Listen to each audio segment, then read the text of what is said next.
ইন্নাল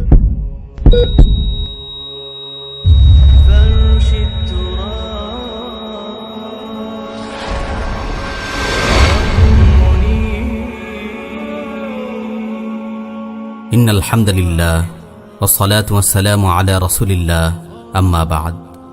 হে ভাই, ভুলে যাবেন না, আপনি যেসব কথা বলছেন আর যেসব কাজ করছেন সব কিছু লিপিবদ্ধ করা হচ্ছে। ভাববেন না আপনাকে কেউ দেখছে না, আপনার এই গুনার খবর কেউ জানবে না। আল্লাহ তাআলা কুরআনে মাজিদে বলেন, ওয়া ইন্না আলাইকুম লাহাফিযিন কিরামান কাতিবিন ইয়ালামুনা মা তাফআলুন। অবশ্যই তোমাদের জন্য তত্ত্বাবধায়ক নিযুক্ত আছেন, আমল লেখক ফেরেশতাগণ। তোমরা যা করো তারা সবই জানে। আপনার প্রতিটি কথা নিমিষেই লেখা হয়ে যাচ্ছে আপনার আমল নামায়।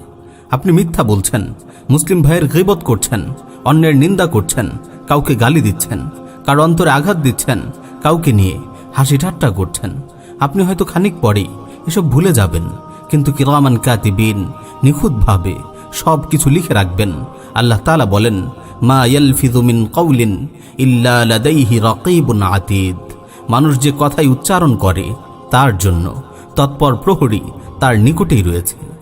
গুনাহ আপনি যত গোপনেই করুন না কেন, ফেরেশতা আপনার সঙ্গেই রয়েছে।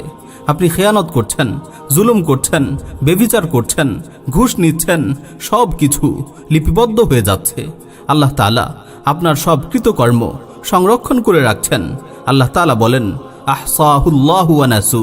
তারা যা করত আল্লাহ তাআলা তার হিসাব রেখেছেন, যদিও তারা তা ভুলে গেছে। হে ভাই, হাসরের ময়দানে সব কিছুর কড়াই গণ্ডায় হিসাব দিতে হবে। সেদিন মানুষ তার কৃতকর্মের নিখুঁত বিবরণ সম্বলিত আমলনামা দেখে আশ্চর্য হয়ে বলবে, ইয়া ওয়াইলাতানা মা লিহাযাল কিতাব লা ইউগাদিরু সাগীরাতান ওয়ালা কাবীরাতান ইল্লা আহসাহা। হায় আফসোস, এটি কেমন আশ্চর্য কিতাব!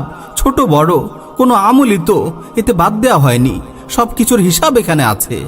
ছোট থেকে ছোট সওয়াব আর ছোট থেকে ছোট গুনাহ কিছুই বাদ যাবে না, সব কিছু নিখুঁতভাবে সেদিন হাজির করা হবে। ফামান ইয়ামাল মিসকালা যাররাতিন খায়রান ইয়ারাহ ওয়া মান ইয়ামাল মিসকালা যাররাতিন শাররান ইয়ারাহ। কেউ অনুপরিমাণ নেক কাজ করলে সে তা দেখতে পাবে, আর কেউ অনুপরিমাণ গুনাহের কাজ করলে সে তাও দেখতে পাবে। যার আমল ভালো হবে তার আমল নামা ডান হাতে দেয়া হবে। সে খুশিতে আত্মহারা হয়ে যাবে। সবাইকে সে বলবে, হা উমুকরাউ কিতাবিয়া ইন্নী যানানতু আন্নী মুলাকিন হিসাবিয়া। নাও, আমার আমল নামাটি একটু পড়ে দেখো। আমি জানতাম যে আমাকে হিসাবের সম্মুখীন হতে হবে। তার স্থান হবে সুউচ্চ জান্নাতে, যার ফলসমূহ অবনমিত থাকবে। তাদেরকে বলা হবে, পানাহার করো তৃপ্তির সহিত দুনিয়ার জীবনে যে আমল তুমি করেছ তার বিনিময়ে। আর যার আমল খারাপ হবে তার আমল নামা দেয়া হবে বাম হাতে। সেদিন তার আফসোসের কোনো শেষ থাকবে না। সে বলবে, ইয়া লাইতানি লাম উতা কিতাবিয়া ওয়া লাম আদরি মা হিসাবিয়া ইয়া লাইতাহা কানাতিল কাদিয়া মা আগনা আন্নি মালিয়া হালাকা আন্নি সুলতানিয়া।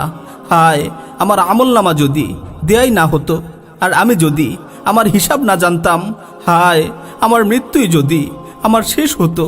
আমার ধন সম্পদ আমার কোনো কাজে এলো না, আমার ক্ষমতাও বিনষ্ট হয়ে গেছে। ফেরেশতাগণকে বলা হবে, ধরো তাকে, তার গলদেশে বেরি পড়িয়ে তাকে জাহান্নামে নিক্ষেপ করো। প্রিয় ভাই, সতর্ক হন নিজের আমলের ব্যাপারে। প্রকাশ্যে বা গোপনে সব ধরনের গুনাহ থেকে বেঁচে থাকুন। বিশেষ করে গোপন গুনাহ থেকে দূরে থাকুন। আপনার রবের ইবাদতে মনোনিবেশ করুন। সকাল বিকাল আজকার আদায় করুন। আল্লাহর কাছে গুনাহমুক্ত জীবন লাভের জন্য কায়মনো বাক্যে প্রার্থনা করুন। প্রিয় ভাই, মনে রাখবেন, গুনাহে যেমন আনন্দ আছে, গুনাহ পরিত্যাগেও আনন্দ আছে। গুনাহের আনন্দ ক্ষণিকের, আর গুনাহ পরিত্যাগের আনন্দ চিরদিনের। গুনাহের সামান্য আনন্দ মুহূর্তেই শেষ হয়ে যাবে। জীবনভর আপনাকে এই গুনাহের অনুশোচনা তাড়িয়ে বেড়াবে। গুনাহ পরিত্যাগের সুখ সারা জীবন আপনাকে প্রশান্তি দিবে। জীবনের প্রতিটি ক্ষণে আপনি অনুভব করতে পারবেন গুনাহমুক্ত জীবনের নির্মল আনন্দ। এই আনন্দের কোনো তুলনা নেই, এই সুখের কোনো শেষ নেই।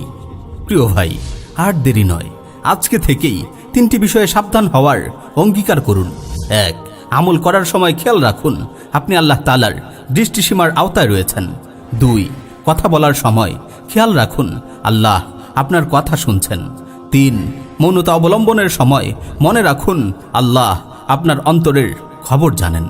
আল্লাহ তাআলা আমাদের আমল করার তৌফিক দিন। আমিন ইয়া রাব্বাল আলামিন।